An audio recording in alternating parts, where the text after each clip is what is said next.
Bonjour et bienvenue dans Livre et moi pour la nouvelle proposition de ce vendredi.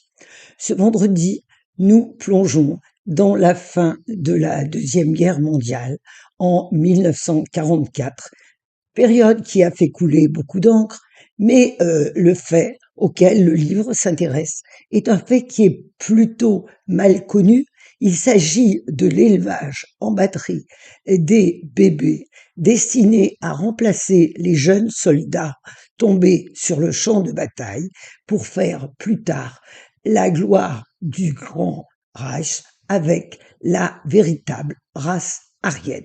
Il s'agit d'un livre de Caroline de Mulder, La pouponnière d'Himmler, paru en février 2024. Caroline de Mulder est un auteur belge de langue française qui, outre sa chaire de littérature, est l'auteur de romans plusieurs fois primés.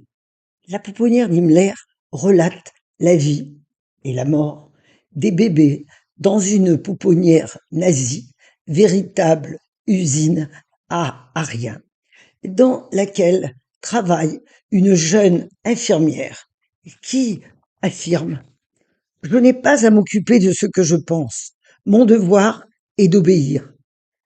Fournir des seigneurs de guerre au sang pur est un idéal comme un autre pour participer à l'effort de guerre et à la grandeur de l'Allemagne.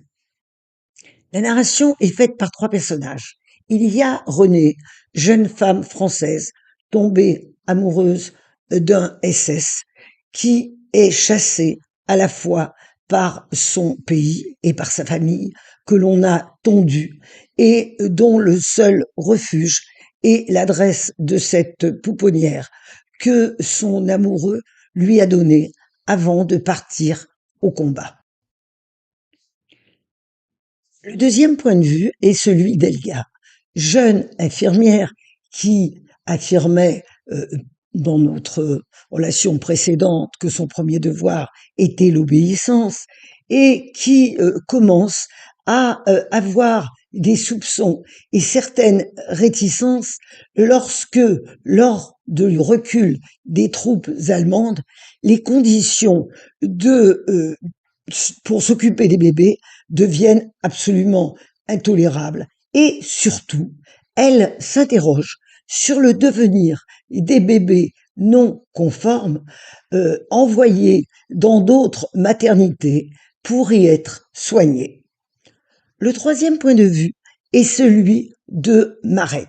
Marek, qui est rongé par la faim, qui est un prisonnier politique, qui ne sait pas ce qui se passe dans la maternité, mais qui regarde de l'extérieur les allées et retours. Je vous propose un extrait du livre qui met en scène l'infirmière Elga et une jeune maman dont le nouveau-né a du mal à s'alimenter et dont elle craint fort qu'il soit enlevé à la jeune mère. On voit ici l'effort désespéré de la jeune mère pour faire passer son bébé comme normal. Quant à Elga, malgré sa compassion et sa bonne volonté, elle ne voit pas la possibilité de ce besoin impératif qu'il habite, obéir aux ordres. Regardez, Schweitzer, il boit, il a soif. Pleine d'espoir. Un nouveau mouvement de lèvres. Il s'endort déjà. Il faut le stimuler, dit Elga. Massez-lui ses petits pieds pour le tenir éveillé. Jürgen met près de 20 minutes à boire 20 centilitres comme s'il n'avait pas la force, à la fois trop faible et trop sage pour un nouveau-né. Arrivé au bout du premier quart du biberon, il s'endort profondément. Les caresses et les prières n'y changent rien. Il va bien, vous voyez, Schweitzer, il va bien maintenant. C'est comme vous dites, il était juste un peu fatigué après la naissance. Une grimace douloureuse. D'un bras, elle tient Jürgen endormi, l'autre main posée sur sa poitrine. Elga comprend, lui demande de poser Jürgen à côté d'elle et de s'allonger. Ilka lui dit doucement que demain, Jürgen sera soigné dans un hôpital spécialisé, entre les mains d'un docteur très réputé, le professeur Hans Heinz. Il faudra qu'elle soit courageuse. Jürgen guérira vite. Elle l'espère. Et est-ce vraiment un mensonge quand on espère de tout son cœur dire la vérité? Il y aura d'autres bébés, Frau Gertrude. Il faut aussi penser à eux et à vous, je vous en prie. Elle supplie presque et s'est déjà déplacée. Elle serre les lèvres. Dans un murmure, Frau Gertrude demande alors sans ouvrir les yeux. Est-ce qu'il va mourir? Schweitzer-Helga proteste. Absolute niche. Quel intérêt pour cette lecture?